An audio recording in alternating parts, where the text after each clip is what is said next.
Assalamualaikum warahmatullahi wabarakatuh.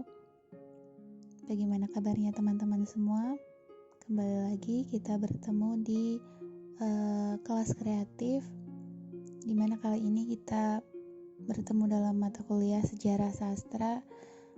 Hari ini kita akan membahas tentang pengertian sejarah serta seperti apa sejarah sastra di Indonesia. Kemudian kita juga akan mencari tahu periodisasi sejarah sastra di Indonesia. Sebelum kita mulai ke materi, jangan lupa untuk komen, subscribe, dan like-nya ya. Yang pertama, pengertian sejarah.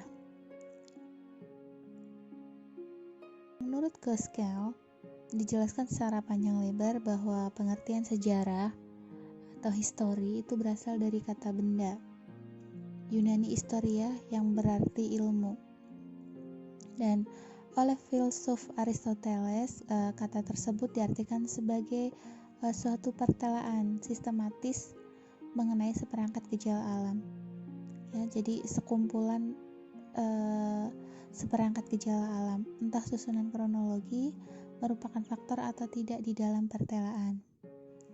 Nah, pengetahuan itu masih tetap hidup dalam yang dalam bahasa Inggris disebut natural history.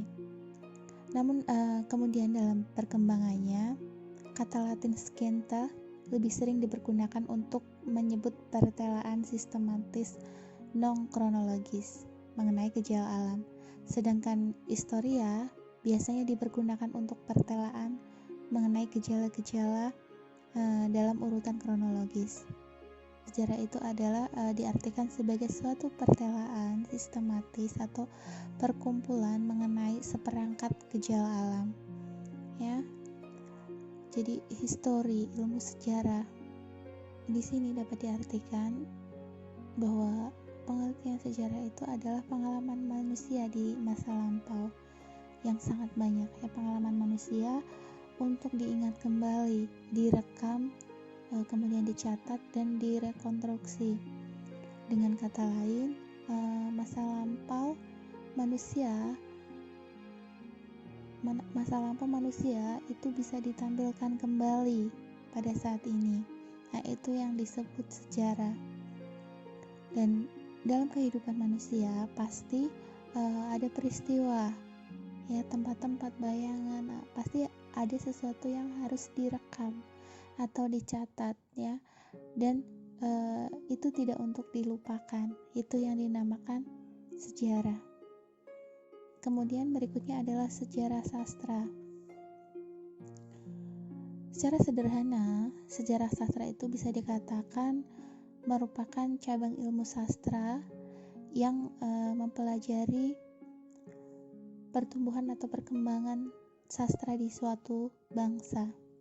Misalnya, sejarah sastra Indonesia yang mempelajari tentang sejarah-sejarah sastra di Indonesia. Sejarah sastra Jawa misalnya.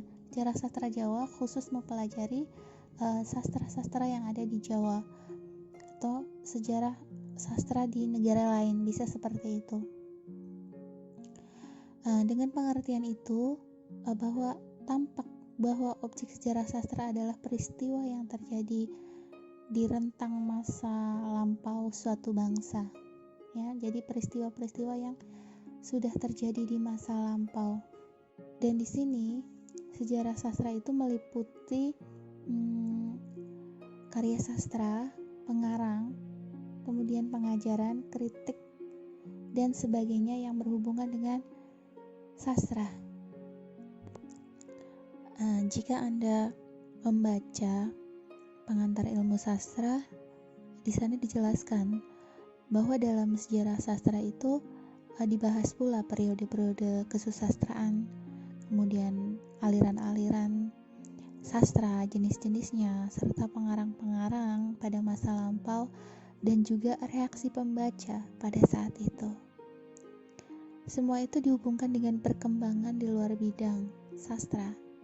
Ya, jadi sastra itu bisa dikaitkan dengan berbagai bidang seperti sosial, filsafat, kemudian agama dan ilmu-ilmu lain yang di luar kesusastraan. Tetapi sastra bisa dikaitkan dengan itu. Jadi di sini dapat disimpulkan bahwa sastra itu bisa menghubungkan berhubungan dengan ilmu-ilmu lain, bisa menghubungkan banyak ilmu di dalamnya, ya. Dan sejarah sastra itu menghubungkan segala sesuatu dengan masa lampau suatu bangsa. Jadi dengan adanya sejarah sastra, segala sesuatu dapat diterangkan dan bisa dilacak kembali di masa yang akan datang. Dalam hal sastra, berkaitan dengan sejarah sastra, karya sastra bisa diteliti, bisa diterangkan dan ditelaah secara tuntas apabila diketahui asal-usulnya, sumbernya, dan dari riwayat hidup pengarangnya. Nah, untuk itulah sejarah sastra itu dibutuhkan sebagai dokumen untuk masa depan. Pandangan Hippolyten menegaskan bahwa seorang pengarang itu dipengaruhi oleh ras, lingkungan, dan momen atau saat itu. Jadi, ketika seseorang menciptakan sebuah karya sastra pada saat itu akan meliputi keadaan alam sosial dan situasi pada saat itu, ya.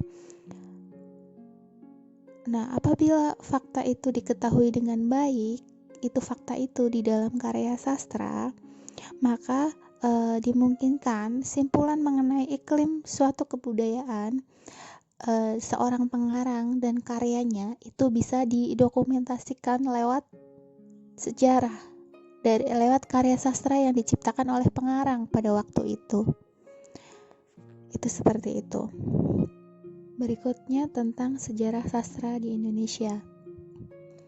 Nah, awal pertumbuhan sejarah sastra di Indonesia itu sekitar tahun 1930, yang mana digawangi oleh tokoh-tokoh seperti Sultan Takdir Ali Sabana, Sanusi Pane, Ki Hajar Dewantara, Adi Negoro, dan tokoh-tokoh lainnya. Mereka memang tidak secara khusus memperdebatkan konsep kesusastraan di Indonesia, tetapi pada waktu itu telah memperlihatkan kesadaran mereka terhadap sejarah kebudayaan sastra Indonesia. Sampai sekarang, sejarah sastra itu sudah berlangsung relatif sangat panjang dengan perkembangan yang sangat pesat, sehingga bisa dituliskan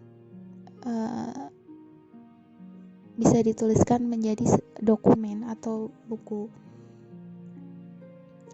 Dan hal itu adalah tantangan besar bagi ahli sastra. Tetapi bisa kita lihat bahwa buku-buku tentang sejarah sastra Indonesia itu masih sangat sedikit, masih sangat minim di Indonesia dibandingkan dengan buku-buku kritik sastra, kemudian isai dan apresiasi sastra. Tetapi buku tentang sejarah sastra itu masih sangat minim. Nah, di sini ada beberapa buku sejarah sastra yang bisa menjadi rujukan untuk pembelajaran sastra. Yang di sini buku Pokok dan Tokoh dalam Kesusastraan Indonesia Baru oleh Atiu, kemudian Sejarah Sastra Indonesia, Kesusastraan Baru Indonesia, dan beberapa buku lainnya. Tetapi di sini sangat terbatas, hanya beberapa buku saja. Tidak banyak buku yang membahas tentang sejarah sastra di Indonesia. Nah ini dalam buku sejarah sastra tercatat 5 angkatan yang muncul dengan rentang waktu 10-15 tahun, sehingga dapat disusun periodisasi sastra. Ini periodisasi modern sebagai berikut. Sastra awal itu sekitar 1900 sampai 1910-an, ya, 900-an. Kemudian angkatan berikutnya itu Balai Pustaka. Angkatan Balai Pustaka itu sekitar tahun 1920 sampai 1942. Dan berikutnya Sastra Pujangga Baru 1930 sampai 1942. Kemudian Sastra Angkatan 45 ya, itu dari 1942 sampai 1955. Dan Sastra Generasi Kisah, kemudian berikutnya Sastra Generasi Horizon. Sastra Generasi Kisah itu 1955 sampai 65 dan Sastra Horizon itu 1966. Nah, setelah meninjau periodisasi sastra Indonesia, H.B. Yasin, kemudian Rahmat Djoko Pradopo itu merumuskan periode sastra Indonesia adalah sebagai berikut. Yang pertama itu periode Balai Pustaka. Itu sekitar 1920 sampai 1940. Kemudian periode Pujangga Baru itu 1930 sampai 1945.